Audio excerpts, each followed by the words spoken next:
Hey guys, welcome back to my channel. In today's video, I'm going to be doing a haul, but first things first, I wanted to say thank you so much for over 1,000 subscribers. It means so much to me that you guys genuinely care about my opinion or care to watch these videos that I make, because I just do this as a hobby. I hope that it is informative to you guys, but just know these are just my opinions. So it may not even be informative at the end of the day, but hopefully it's entertaining, if nothing else. First up is Kayali Yum Pistachio Gelato. I don't want to dwell on this too much. I do have a little short that I uploaded about it. It was also a TikTok that I uploaded, just saying that this did not meet my expectations. It has a nondescript nuttiness to it. It's very, very powdery, and that's my biggest gripe with it. Yes, there's some sweetness. It's not as sweet as I was hoping. It's not as nutty as I was hoping. But the main issue for me is the baby powder scent that this has. I think it has to do with the ton of florals that is in the heart, and I just can't get down with it. I really don't recommend blind buying this, even when it does go public. I know it released on the Sephora app, but once it goes officially public, please do not blind buy this, even if you're a gourmand lover, because I'm telling you right now, this is not like a gourmand lover's fragrance. Although it has all those gourmand notes and it was marketed as such, some people are saying, oh, it wasn't even marketed as a gourmand. What? Like, the advertising had ice cream. It had so many edible notes. So I'm just confused as to how anybody could say, I don't know why y'all were upset that it wasn't a gourmand. Yeah. So, I mean, I would say it's still a gourmand, I guess, because it's nutty and sweet, but it's just so not what I expected. Like, Eden kind of went all the way with that fruitiness. Like, they really made it smell edible and juicy, and they just went all the way with that gourmand fantasy. But then with this, it's like they tried too hard to make it perfumey and add too many florals. And I mean, I get that because some people don't want to smell like pistachios, but I do. I want to smell exactly like pistachios. I don't care if it's silly. Like, when I ask for a gourmand, I want to smell edible. And to me, again, while I would consider this a gourmand, it's just not edible smelling. It just smells kind of like baby powder. Some people said it smells like gas station soap, like the pink soap, and I kind of agree. It's just like this powdery, maybe almond, maybe pistachio kind of scent. And to me, it's just nothing special. That's just my honest opinion. Next up is Anthropologie Cheers, and I heard about this from the gourmand queen, Brittany Nicole, on TikTok. She's like one of my favorite people on there. I swear, I'm always going to her page and looking at her stories because I want to see what she recommends next. I can't remember what exactly she said about this scent, but she was saying that it was just sweet. You know, everything she recommends is gourmand. When I first smelled this, it was extremely spicy. Now, it's weird. Like, now I can smell some sweeter qualities, but it still has this kind of dry woodiness to it as well. But I wouldn't go so far as to say, oh, this smells super sweet. But again, that's what the gourmand queen said. So maybe I got the wrong bottle, or maybe my nose is just picking it up differently. But yeah, this one wasn't a good blind buy for me. Another fragrance that Brittany recommended on TikTok, this is Armani Privé's Ambre Eccentrico. So I got a sample of this first. I ran through it and I knew I had to get a full bottle, but this is one of those scents that they don't really dupe a lot. I haven't seen a dupe of it. It's not one of those scents that I could find something similar to it. Like, I just kind of had to just buy the fragrance. Like, there was just no other choice. It's not on third-party sites. I was checking everywhere. So it's like, if I wanted this scent, I had to just bite the bullet. And I was gonna buy it retail, honestly, truly, but then I decided to go to Mercari. And I did look at the batch code, and this is like a 7-year-old bottle, which I know you guys are like, why would you buy that? First of all, I was at a good discount. But second of all, I know that if kept in good conditions, it could be a good fragrance still. I know, I mean, I haven't gotten a rash yet. Anywho, this is one of the most unique fragrances I've ever smelled. My sample was a lot lighter than the bottle I actually got. At first, I was wondering if I got scammed. I was like, did I get the same perfume? Because it was so strong with the patchouli. But I think it's because this is macerated. It's such an old bottle, but it does smell the same, especially in the dry down. It's just this juice has just matured so much. So I don't know what a new bottle would smell like, but I do know that the sample I got was probably a newer bottle because again, it wasn't as strong with the patchouli. So I'm not a patchouli lover, but I like the patchouli in here. I feel like it's very well done. And it's one of those gourmand patchoulis that lets the gourmand notes shine. And the patchouli is truly there to just make it longer lasting and just smell more sophisticated. This is just so warm. I don't even know if cozy is the word because cozy is almost a little too light of a word. It's like enveloping, like it gives you a very warm bear hug embrace. It is super gourmand, but again, this isn't like a childish juvenile gourmand. This is not light and whimsical. This is a heavier, darker gourmand because of that patchouli. There's dried fruits, which it's not fruity. It's definitely more of that dried fruit, like raisins, fresh raisins and like some bread pudding, or I don't know, people describe it all sorts of ways. Like some people say maple pancakes, some people say bread pudding, some people say raisin bread, but like very, very sweet because there's cinnamon in here, there's vanilla, there's dried fruits, but it's still not obnoxiously sweet. Like I don't even, well, it is very sweet, but how do I describe it? It's not like super vanillic. It's very balanced amongst all the notes. It's not overwhelming with the cinnamon because I can't do angel share because the cinnamon knocks me out. This cinnamon is strong, but it lets the dried fruit shine and the vanilla shine and the patchouli shine. And it's just a heavy fragrance overall, honestly. It's a lot going on. So I don't think it's obnoxious like angel share, but I do think that this is not safe for the summer. That's just my opinion. I'm a seasonal fragrance person. And I actually have been wearing this recently because I never really go outside. So that's one thing. But this is very much for cold weather, sweater weather.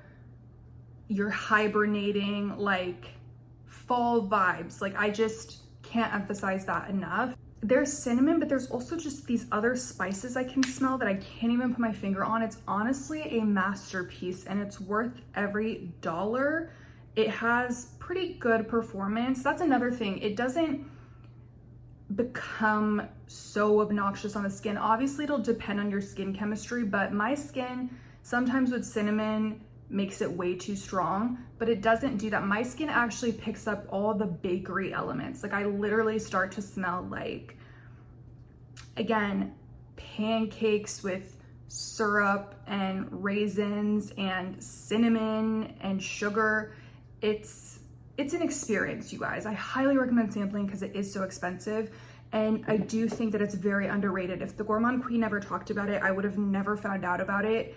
And I think if you guys try it and it doesn't really jive with you, give it several more chances because it's just one of those fragrances that is so multi-dimensional. It's not your basic linear scent. You gotta take your time with it. So that's all I'll say about it. Next is Nebras by Lataffa. And this is a dupe for Eilish by Billie Eilish. I don't know why I got this actually, because I've always had an issue with Eilish not being able to connect with it. I think it smells quite synthetic, and this does too. It's just the cocoa and the red berries.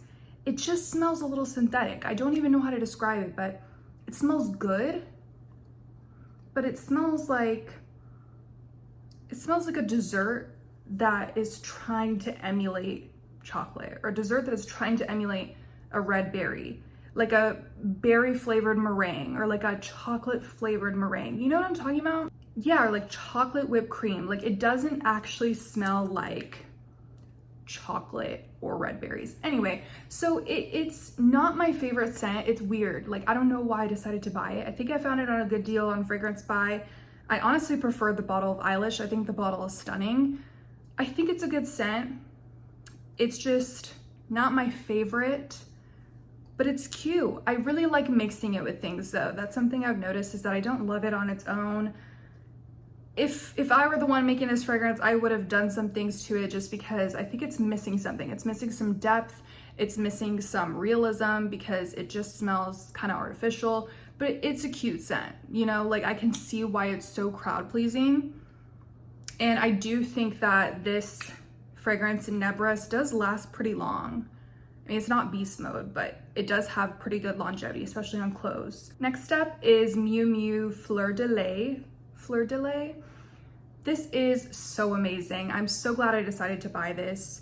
It is now on the Mew Mew site in the United States, but I think they took it off. They'll bring it back though. But I was so glad because for a while there, it's like you could only order it from like Singapore or something. This is citrusy, even though there's no citrus listed. It has some sort of zing to it. It's just mango, osmanthus, and coconut milk.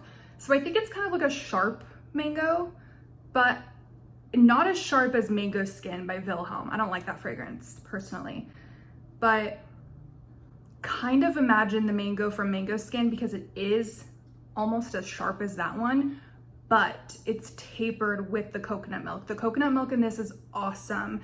And it reminds me a lot of the coconut milk that's in Dolce Garden. It's creamy and it just smells like there's something else in here, not just those 3 notes. It smells like there's, what is it called? Frangipani. It smells like there's a citrus note, like maybe a grapefruit. Like, yeah, definitely getting grapefruit vibes. Because in the beginning it's citrusy and crisp and fresh, but then it does dry down into that creamy coconut milk and it's still fruity all the way throughout, which is something I love about it. And it does remind me of like Dolce Garden, except instead of coconut, mango. So like a mango Dolce Garden. It also reminds me of Paco Rabanne's Fame, which is also a mango fragrance, but this is like the softer, creamier version. I actually do prefer this to Fame, but I think this is spring and Fame is summer, because Fame is just so much like sexier and heavier and I think more floral, and I don't know how to describe it, but just it's just sexier. And this one is just fresher and lighter, but I do find them to be quite similar because of the mango that's going on. But I highly recommend you guys try this. This is the first Mew Mew I've tried, and I really wish they were more accessible because I'm dying to smell more from them. Next up is Clinique My Happy Cocoa and Cashmere. I never heard about this. I know it's been around for a long time, but I never heard anyone talk about it until one day this blonde girl shows up on my For You page saying that she loves this fragrance and that it's so underrated and that it pairs really well with the EOS lotion. And I said, girl, say no more. So I actually stitched it and I did an unboxing in my car, and I didn't really like it the first time I smelled it. I could barely smell it.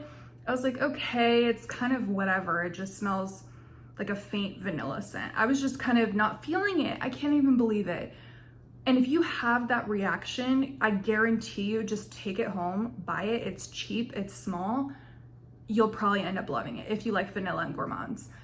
It has pink pepper, it has cocoa, it has musk, I think, and cocoa butter, and it's just pretty dimensional. Like, believe me or not, it was very linear when I first smelled it, but then the more I wore it, it just smells so pretty. The pink pepper is not too peppery, not too spicy. It just makes it smell perfectly perfumey, and it's still gourmand, but it makes it less childish because it's not just cocoa and vanilla. It's like pink pepper and musk, and there's other notes too. And this is just so cozy.